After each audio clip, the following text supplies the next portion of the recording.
Hello and welcome to the France 24 interview. Our guest today is the Minister of Foreign Affairs of Iraq, Ibrahim al-Jaafari. Mr. Minister, thank you for being with us today. Thank you and welcome. We're obviously going to talk about the offensive which is underway on Mosul. The Iraqi forces have progressed quite quickly. The Prime Minister, Haider al-Abadi, has announced that the progress has been faster than planned. When do you think that Mosul will be reconquered? What the Prime Minister has said concerning the faster than anticipated advance is true. That's what we get from the security reports in the field. I've spoken about it today while I met with the members of the international coalition. When it comes to the end of the operations, no one knows when that will happen. The Iraqi government is very serious. It is committed to protecting all Iraqis present and wants to avoid for the Islamic State or group to use civilians as a human shield, and therefore Iraqi forces have moved forward quickly but are taking care to avoid unnecessary loss of life. Do you see any indications in the reports that you have received from the security forces of an exile towards Raqqa in Syria, the other capital of the Islamic State group? The French president has talked about it. There are, according to some human rights organizations, there are Yazidi women who are exiled and with the leaders of the Islamic State group. Is this what you can see in the field?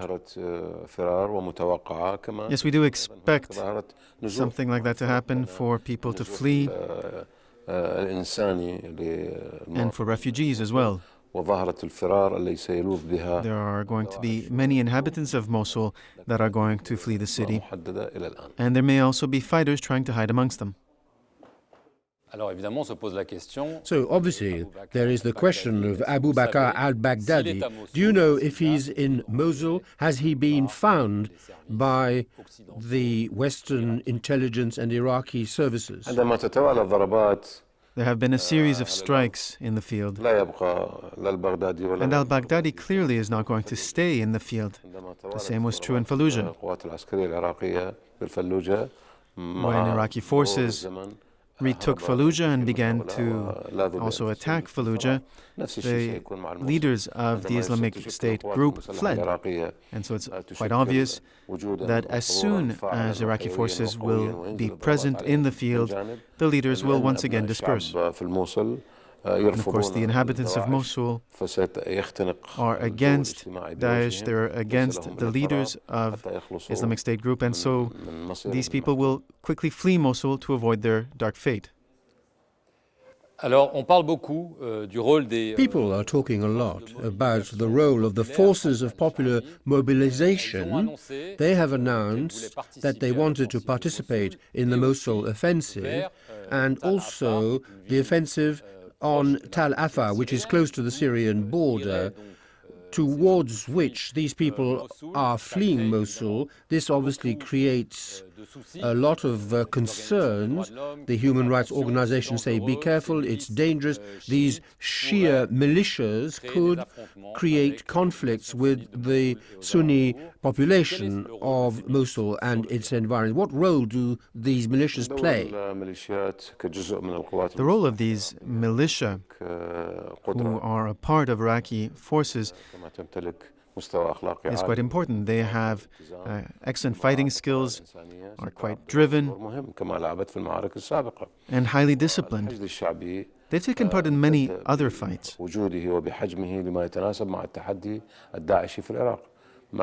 These forces, these popular mobilization forces, are going to take part in eliminating the Islamic State group.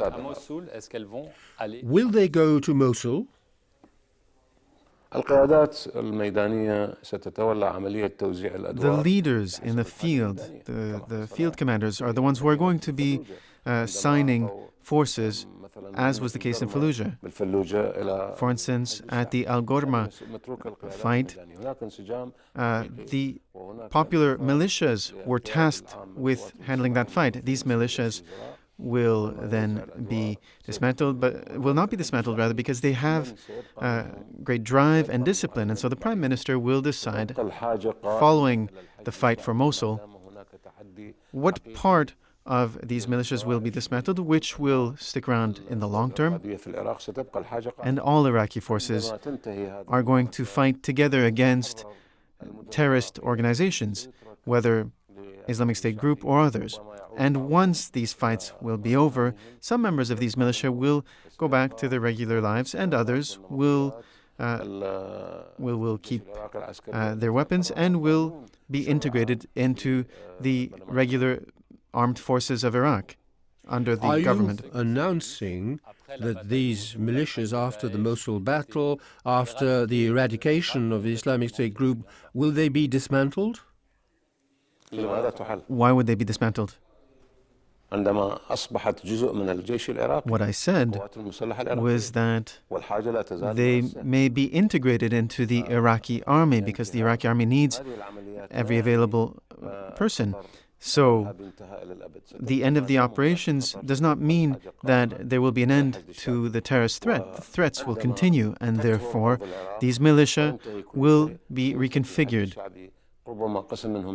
So once the fighting is done, part of the militias will be reintegrated into society, and the rest will be part of the army. And I think Iraq will need it, because they have to face all sorts of threats, and so they will remain in the field, because our security depends on their presence. And this will all take place in an organized way, based on laws passed by the Iraqi parliament. And they will therefore be integrated in order to work in coordination with the regular armed forces. I'd like to talk about the situation with Turkey. There has been a lot of tension in the last few days and weeks regarding Turkish military presence in a base in the town of Bashika. We've learned recently that the Kurdish and Iraqi forces had reached Bashika.